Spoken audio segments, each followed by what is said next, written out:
Me empolguei na última promoção de livros da Amazon e está aqui o resultado. Além disso, também chegaram 2 novos livros do Clube de Literatura Clássica que eu quero mostrar para vocês. E no final desse vídeo, um livro polêmico que eu comprei e também um livro bom para cachorro. Aguardem! O meu nome é Vanessa, sejam muito bem-vindos ao meu canal. Este lugar, este momento para a gente falar sobre livros, literatura, ser leitor e todos os assuntos relacionados ao mundo dos livros que a gente gosta tanto. Quero fazer um agradecimento especial a todos que estão chegando e ficando por aqui. Muito obrigado por se inscreverem no meu canal, por curtirem os meus vídeos. O meu objetivo com a criação desse canal, que eu conto inclusive lá no meu primeiro vídeo, ai que vergonha! Daquele primeiro vídeo, não que agora não tenha, mas eu tinha mais. É difundir a ideia da literatura, mostrar novas possibilidades de leituras, clássicos, contemporâneos. Inclusive, vocês vão ver aqui que as minhas escolhas nessa última compra, elas são as mais variadas possíveis. Eu gosto de ler sobre tudo, tenho muita curiosidade sobre os mais diversos temas e assuntos e não ficção também que vai ter aqui. Então, obrigada por estarem aqui comigo. Já deixa o seu curtir aí nesse vídeo, porque ele é importante sim para que esse tipo de vídeo chegue a mais pessoas. E embora seja só um vídeo de novos livros, eu acho que a gente pode trocar ainda assim muitas ideias sobre os motivos das escolhas desses livros, o que eles podem trazer pra gente. Se você já leu, me conta aí se é interessante, o que esse livro te trouxe. E assim a gente vai trocando ideia nos comentários, que é uma das melhores partes de gravar e de conversar com vocês aqui. Vou empurrar aqui pro lado essa pilha, porque eu quero começar conversando com vocês sobre estes dois aqui, que foram os últimos livros que chegaram do Clube de Literatura Clássica. Eu assino esse clube há mais de um ano, fiz um vídeo sobre a minha experiência de assinatura, vou deixar aqui no box de informações caso vocês queiram ver. Este daqui então, Hamlet, uma tragédia, né, uma peça de teatro, aí uma tragédia do Shakespeare. Eu não li nada ainda do Shakespeare, gente. Aqui em casa eu tenho então agora este, e tenho, deixei separado aqui, tenho também Romeu e Julieta. Não sei por qual dos dois começar. Se alguém tiver uma dica aí e quiser deixar para mim, por favor, deixe. Vou mostrar rapidamente essa edição que chegou aqui, que é simplesmente como tudo que o clube faz de literatura clássica, eu gosto bastante. Então, é uma edição bilíngue, capa dura, fitilho, que veio com um marcador. Esse marcador também trouxe uma lista de personagens. Temos um retrato do Shakespeare e aqui atrás um poema em inglês de um dramaturgo e também escritor inglês, o Ben Jonson. Essa edição conta com tradução e edição de Rodrigo Bravo e notas de Rafael de Souza e Fabrício Tavares de Moraes. Gente, tem uma introdução bastante longa aqui, ela tem mais de 60, 70 páginas, eu acho que vai ser um ótimo material de apoio para ler essa tragédia. Chegou aqui também Odisseia, de Homero, gente. Capa dura e fitilho, como vocês já sabem. É uma edição bilíngue, do lado de cá, grego, e ali do outro lado, português. Temos algumas ilustrações, deixa eu ver se eu acho aqui para vocês. Um mapa aqui no final também tem mapa. Eu acho que também tem um material de apoio bastante interessante aqui nesse livro. Vou falar da tradução do grego, então diretamente do grego, de Carlos Alberto Nunes. E tem um material de apoio aqui, conta com nota editorial, conta com introdução, como ler o verso núnico, porque ele é escrito todo em versos, gente. Deem uma olhada. Então, achei legal que tem um material de apoio que nos ajuda a ler essa narrativa que conta aqui o retorno de Odisseu para sua terra natal depois de finalizada a Guerra de Troia. Quando eu ler esse livro, tenho certeza que eu vou ter que ler um material de apoio para eu estar contextualizada em tudo o que aconteceu. Por mais que a Guerra de Troia seja assim um fato ou uma história muito conhecida, ainda assim, para ler esse livro, eu acho que eu vou consultar aí um material de apoio se eu achar que essa introdução e aqui que tem aqui não seja o suficiente. Também veio uma foto do Homero, que aliás há discussão se ele existiu de fato ou não, né? Tudo que cerca essas histórias são bastante interessantes, inclusive os mistérios, né? E aqui nós temos um índice e também veio marcador. Todos esses livros que eu estou mostrando aqui para vocês são patrocinados pelo meu cartão de crédito, tá, gente? Eu não me inscrevi em nenhum programa das editoras para que eles me enviem livros e nem nada. No momento eu não tenho interesse em fazer isso, no futuro quem sabe, mas no momento eu não tenho nem tanto espaço para colocar livros e quero escolher, assim, com bastante cuidado o que eu quero ter aqui dentro de casa. Então, por enquanto, não tive esse interesse. No futuro, quem sabe, se eu mudar a forma como eu estou fazendo as minhas leituras, ou se for interessante também, né? Não descarto essa possibilidade. Também chegou aqui para aumentar um pouquinho a minha coleção de clássicos de bolso da Zahar. Fiz um vídeo falando sobre a minha mini coleção de livros, vou deixar aqui no box de informações caso vocês queiram ver. Então, A Volta ao Mundo em 80 Dias, uma aventura desse autor francês, o Júlio Verne. Também chegou O Corcunda de Notre Dame, outro clássico do Victor Hugo, do qual já li Os Miseráveis e simplesmente é maravilhoso. Tenho muita vontade de ler esse também, da Clássicos de Bolso da Zahar. Esse aqui, Um Pequeno Calhamaço, ele tem mais de 600 páginas, gente. Desse autor norte-americano premiadíssimo, o William Faulkner, Enquanto Agonizo, nessa edição de bolso da LPM Pocket. Eu só encontrei nessa edição aqui, a versão traduzida. Mas tem uma boa diagramação, folhas amareladas, não são tão fininhas assim, então acho que vai ser uma boa experiência de leitura. Do filósofo coreano Byung-Chul Han, Falando sobre Deus, saiu pela editora Vozes. Deste autor eu tenho aqui em casa A Sociedade do Cansaço, que eu ainda não li, porém eu pretendo ler, e esse aqui estava num preço bem bom aí nessa promoção, por isso que eu peguei. Um ensaio que vai falar sobre o que significa falar de Deus em um mundo saturado de ruído, velocidade e indiferença. No meu último vídeo sobre livros novos, eu mostrei para vocês um livro da Tamara Klink que eu comprei depois de ver uma palestra do Amir Klink. Eu fui na livraria para comprar o livro do Amir, mas não encontrei. Aí eu peguei o da Tamara, que é filha dele, que passou por umas aventuras muito interessantes. Lá naquele outro vídeo eu conto mais e mostro o livro. Mas aí eu comprei o livro do Amir que eu queria ler, que é 100 Dias entre Céu e Mar, onde ele conta a experiência dele, que lá em 1984 ele fez a travessia do Oceano Atlântico, saindo da África até o litoral do Brasil, lá na Bahia, se eu não me engano, com um barco minúsculo, e ele fez essa travessia nesse barco a remo. E aqui a gente tem então essa história. Essa edição saiu pela Companhia de Bolso e depois que eu comprei esse livro, eu vi que vai sair uma nova edição desse livro e que é uma edição lindíssima. Vou me contentar com essa, Vanessa. Você vai se contentar com essa, você vai ler e achar essa aqui maravilhosa. Gente, chegou um livro aqui que foi uma sugestão de vocês. Lá no Instagram eu recebi essa sugestão e eu achei assim algo muito diferente. O título já começa pelo título, um negócio muito diferente, que é Borges e os Orangotangos Eternos, do Luiz Fernando Veríssimo, filho do Érico Veríssimo, que é um autor que eu amo muito, nessa edição da Alfaguara, e eu vou ler aqui a sinopse para vocês. Wolkenstein é um cinquentão solitário que sempre viveu protegido entre os livros de sua biblioteca. Até que, inesperadamente, surge a oportunidade de ir a Buenos Aires para um congresso sobre Edgar Allan Poe, o precursor do romance policial moderno.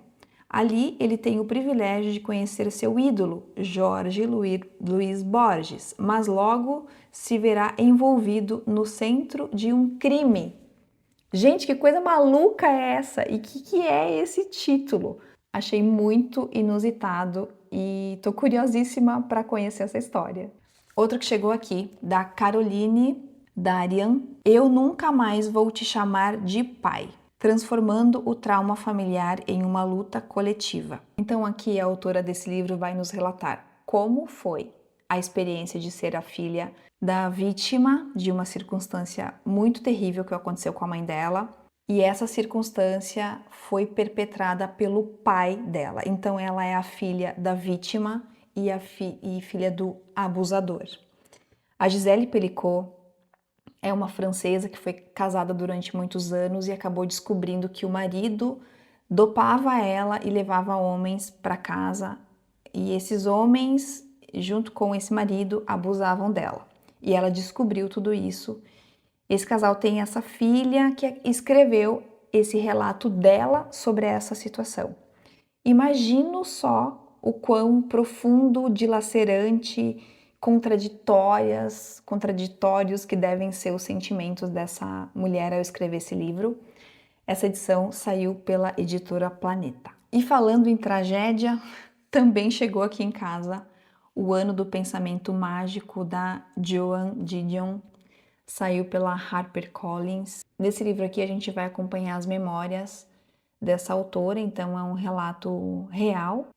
Quando em um momento em que a filha dela estava muito adoentada, o marido dela acabou falecendo. Situações que a gente sabe que podem acontecer, como a morte, por exemplo, e que a gente não está preparado. Imagino que esse livro, gente, seja muito triste, muito tocante, mas eu gosto bastante de ler sobre essas histórias, então mais esse para minha estante. Também chegou aqui O Que Resta de Nós, da Virginie Grimaldi, saiu pela Gutenberg, a autora mais lida da França, tá? Essa informação tá aqui embaixo. Eu vi que essa autora publicou vários livros e eu fui lendo as sinopses e acabei escolhendo esse daqui. Aos 33, Iris carrega toda a sua vida em uma mala. Theo tem 18 anos e poucos sonhos, pois eles causam muita dor quando não se concretizam. Aos 74 anos, Gianni só consegue enxergar sua vida pelo retrovisor. Não era tão óbvio que um dia os três fossem se encontrar. Porém, quando o acaso os reúne sob o mesmo teto, eles terão que aprender a conviver. Tá com uma cara de drama aí sobre recortes da vida cotidiana, né, das pessoas. Mas fiquei bastante curiosa com a escrita dessa autora. Se você já leu algum livro dela, me conta aí nos comentários, por favor. Também peguei esse daqui, gente, As Relações Perigosas, do Cordelos de Laclos. Não sei se é assim que pronuncia, tá? Eu vou ler esse livro na área de membros da Michele Santos. Vou deixar o link do canal dela aqui, caso vocês também queiram acompanhar essa leitura. Por 6 meses de algum desconhecido ano do século XVIII, um grupo peculiar da nobreza francesa troca cartas secretamente.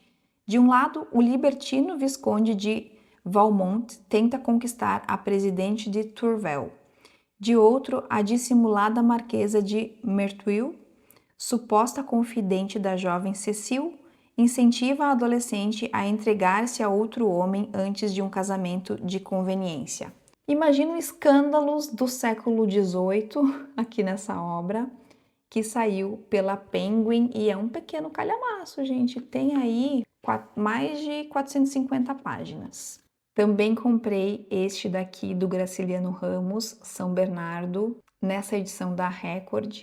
Nessa história aqui, gente, que parece ser um romance de formação, a gente vai acompanhando aqui um menino órfão que vai crescendo e vai conseguindo uma certa prosperidade na vida, até que ele volta para o lugar onde ele nasceu e ele quer comprar essa fazenda chamada Fazenda São Bernardo. Ele compra ela.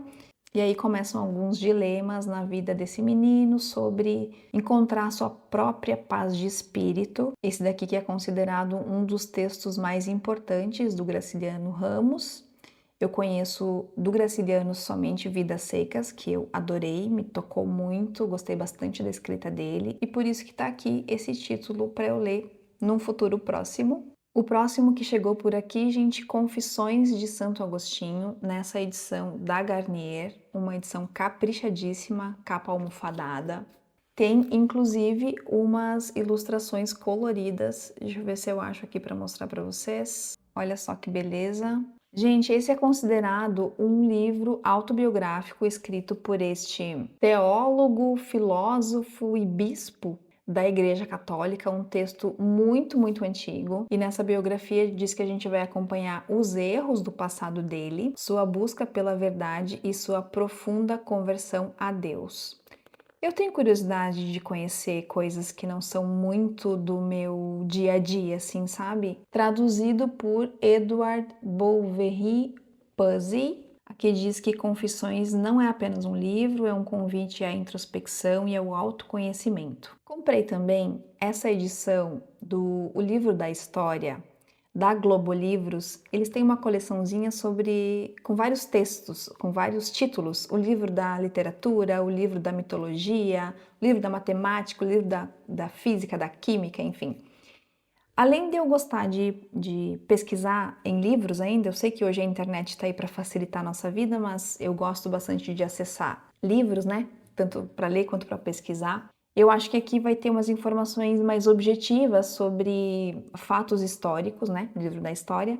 E eu também tenho uma menina de 6 anos que está aí no primeiro ano e futuramente eu espero que ela consulte livros, então, não somente a tela do celular, dos computadores, enfim. Eu gosto bastante dessas edições, eu tenho aqui em casa o livro da literatura e da mitologia, e aqui a gente consegue acessar de maneira bem rápida alguns fatos históricos, tem índice, glossário. Vou colecionando na medida do possível. Também chegou aqui em casa, gente, da Júlia Lopes de Almeida, Memórias de Marta.